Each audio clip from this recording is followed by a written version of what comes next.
Bom dia! Minha equipe irá abordar sobre o tema pânico máximo, que é uma espécie de planta forrageira. Minha equipe é formada por mim, Adriane, pela Adriele, pela Alessandra, Aristóteles, Helena, Letícia, Marlis e Sabrina. É válido ressaltar que o pânico máximo ele é uma espécie de planta forrageira com grau de importância no que diz respeito à produção de bovinos em regiões de clima tropical e subtropical, né? Nos últimos anos, o cultivo da planta, que pertence ao gênero pânico, vem apresentando um crescimento bastante significativo, uma vez que possui um grande potencial de matéria seca por hectare, uma forragem de qualidade e facilidade. O objetivo do trabalho vai ser abordar sobre as características gerais do gênero pânico máximo e seus cultivares, englobando o seu uso e sua importância para a pecuária. O pânico máximo ele é de origem africana, caracterizado pela alta produtividade e valor nutritivo elevado. Vale ressaltar sobre a degradação dessa pastagem, porque acontece pelo manejo incorreto, o que ocasiona perda de fertilidade da espécie.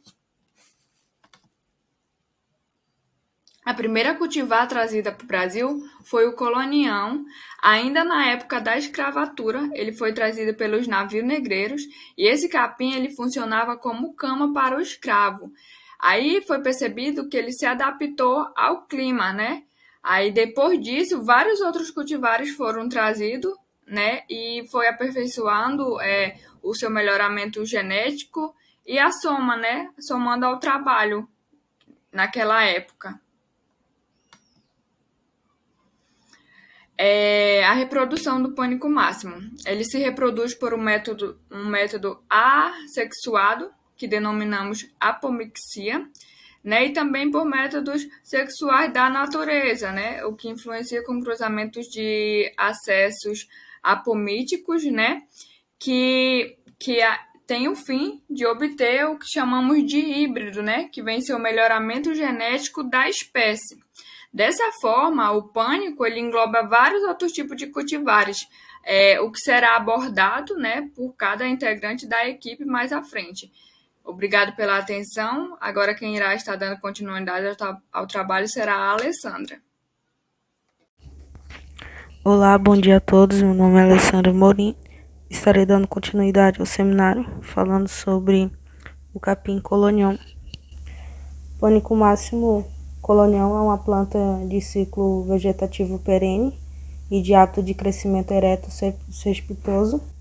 Logo que forma torceiras grandes e densas, ele pode chegar a atingir o crescimento livre de até 3 metros de altura. É uma planta rizomatosa com intensa capacidade de perfilhamento. Seu diâmetro ele pode chegar a 2 metros. As suas lâminas foliares são bem desenvolvidas, apresenta folhas glabras e ásperas de bordas serrilhadas, enquanto que os cormos, bem desenvolvidos, possuem pelos na região dos nós. Colonião é um capim exigente e de solo, pois ele tem uma boa adaptação melhor no solo arenoso e fértil e com alta temperatura e umidade, sendo que ele possui uma tolerância baixa ao frio e uma tolerância média à seca. Colonião ele está pronto para o uso de 60 a 90 dias após a germinação, e a sua germinação é estimada de 10 a 28 dias. Sua utilização era para pastejo, eventualmente para fenação, pois ele possui uma boa digestibilidade e um ótimo paladar satisfatório. Ele tem um teor de proteína seca que se resume a 6 a 11%. Estarei também falando sobre o capim tanzânio. O capim tanzânia tem seu tempo de germinação também estimado aí em condições normais, de 7 a 28 dias. Ele está pronto para utilização de 90 a 120 dias. Além disso, esse cultivar ele pode ser utilizado para pasto, feno, silagem, podendo ter uma boa digestibilidade e um ótimo paladar também. Uma tolerância Tem uma boa tolerância à seca e aos insetos. O seu ciclo vegetativo também é perene, ou seja, ele se mantém vivo por mais de 3 anos e tem um hábito de crescimento do tipo touceira. Seu porte é menor e a sua quantidade de folhas são abundantes, que permite um pastejo em toda a área de maneira uniforme, com menos perigo de ocorrer um subpastejo. Tanzânia apresenta de porte médio, com folhas médias e decumbentes, ao passo que as folhas e cormos são glabros. Os cormos, eles são sem serosidade e as ramificações são primárias, na base da inflorescência, são curtas, mas as secundárias são longas e ocorrem só nas ramificações primárias inferiores. Agora estarei passando a palavra para Helena. Eu vou falar um pouco sobre a espécie Pânico máximo CV mombasa. O capim mombasa ele foi originário da África tropical, mais especificamente na Tanzânia, e ele chegou ao Brasil em 1984. Em 1993, ele foi lançado pela Embrapa. O capim mombasa apresenta um hábito de crescimento cespitoso, com até 3,5 metros de altura. As folhas, elas são grandes, eretas e quebradas nas pontas. Elas não apresentam muito pelos e elas são curtas e duras. Os caules, eles são do tipo comos, com glabros e sem serosidade. Além disso, são também levemente arroxeados. O capim mombasa, ele pode ser tanto simples como ramificado.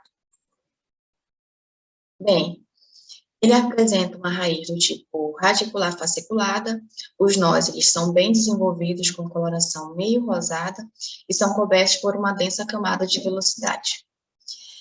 Apresentam também rizomas curtos e robustos, vale ressaltar que esses rizomas eles vão formar os comos e as raízes fibrosas.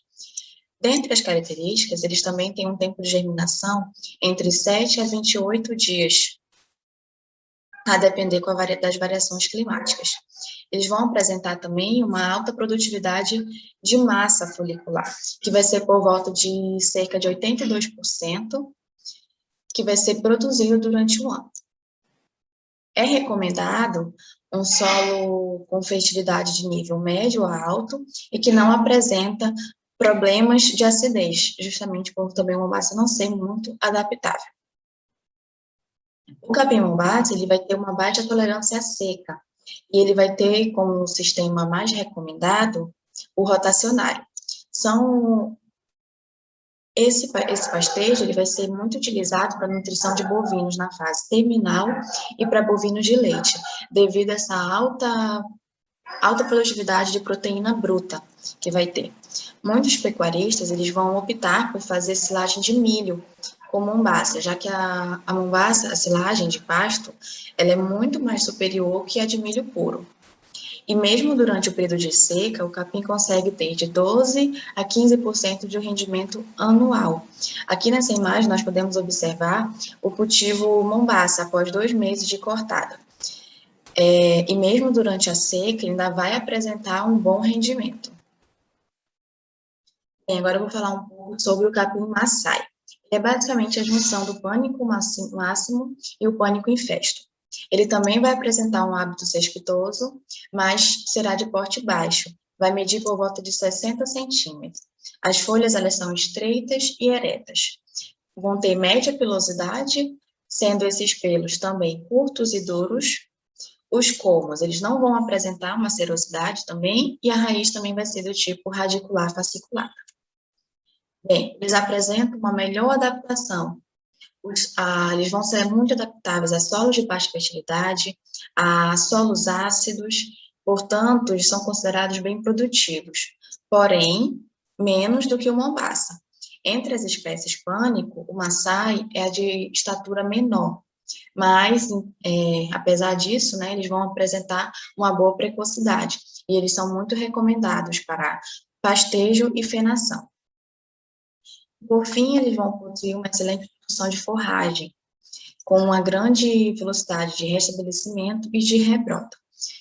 E também são muito resistentes, ou bem resistentes, ao fogo. Agora eu passo a palavra para a colega Letícia. Olá, gente, bom dia. Eu me chamo Letícia e hoje eu vou falar sobre o capim tamanho. O tamanho, ou BRS tamanho, é o primeiro híbrido Panicum máximo da Embrapa. É de ciclo vegetativo perene, tem um crescimento cespitoso. Essa forrageira, ela se preza muito para ser utilizada na produção de pequenos ruminantes, por conta de ser um capim mais baixo, né? Aí a sua altura varia de 0,8 a 1,3 metros. Possui proteína bruta, que representa 13 a 15%, né? O tamanho ele suporta solos com fertilidade média ou alta e resistência média contra o seco e ao frio. Já a sua resistência alta vai ser a cigarrinha. Cigarrinha nada mais é do que um inseto que traz danos às plantas. A folha vai ser arqueada, com lâmina foliar média e estreita. Seu calmo é sem serosidade e a base da inflorescência vai ser com pilosidade. Esse capim ele vai apresentar uma quantidade muito grande de folhas e isso se torna uma grande vantagem, né? Esse capim ele tem excelente capacidade de perfilhamento, seu consumo é excelente para os animais. O capim Quênia ou BRS Quênia é o segundo híbrido de pânico máximo da Embrapa. O Quênia ele vai ter um crescimento cespitoso de perene, tem um solo de alta exigência de fertilidade. A altura desse capim é de 1,2 a 1,5 metros. O Quênia é utilizado para pastejo ou fenação. A tolerância média seca ao frio. Possui porte médio. Sua lâmina foliar vai ser longa, sem pilosidade da bainha. Seu calmo vai ser sem serosidade. A base da inflorescência vai ser com pilosidade. Esse capim, ele possui uma forragem de alta qualidade. As suas folhas elas vão ser macias e assim proporciona ótimos ganhos de peso e a produção alta de leite. Agora eu vou passar a palavra para a colega Adriele. Bom dia, o meu nome é Adriele. Eu vou estar dando continuidade à apresentação, falando um pouco acerca do capim-zuri. O capim-zuri ele vai ser um cultivar de ciclo vegetativo perene, ou seja, ele vai apresentar um ciclo de vida bem longo. Ele tem o seu hábito de crescimento do tipo cespitoso, que como a gente já viu em aula, ele vai ter como característica a formação de touceiras ou um espesso tapete. Ele vai apresentar como ponto positivo uma alta digestibilidade, vai apresentar também uma boa adaptação ao ambiente. Ele já foi testado em 2 biomas, o da Amazônia e o do Cerrado, e em ambos ele apresentou uma boa produção. Vai ser uma forragem que vai ser indicada tanto para gado de leite quanto de corte. Ele vai apresentar uma boa digestibilidade, como já falei, vai apresentar uma boa capacidade de suporte, vai atribuir ao animal um bom ganho de peso, vai também apresentar um elevado valor nutritivo, além de apresentar também uma alta resistência contra as cigarrinhas das pastagens. E o seu manejo ele vai ser indicado sob pastejo rotacionado e ele vai se desenvolver melhor em solos bem drenados. Então essas vão ser as principais características do capim-zuri.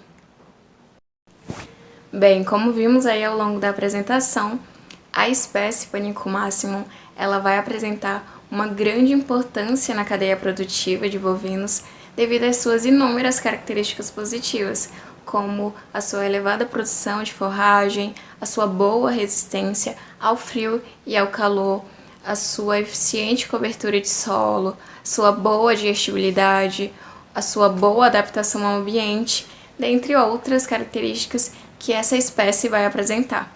Então, essa foi a nossa apresentação. Eu espero que vocês tenham compreendido acerca do assunto. Essas foram as referências utilizadas no nosso trabalho e eu agradeço a atenção.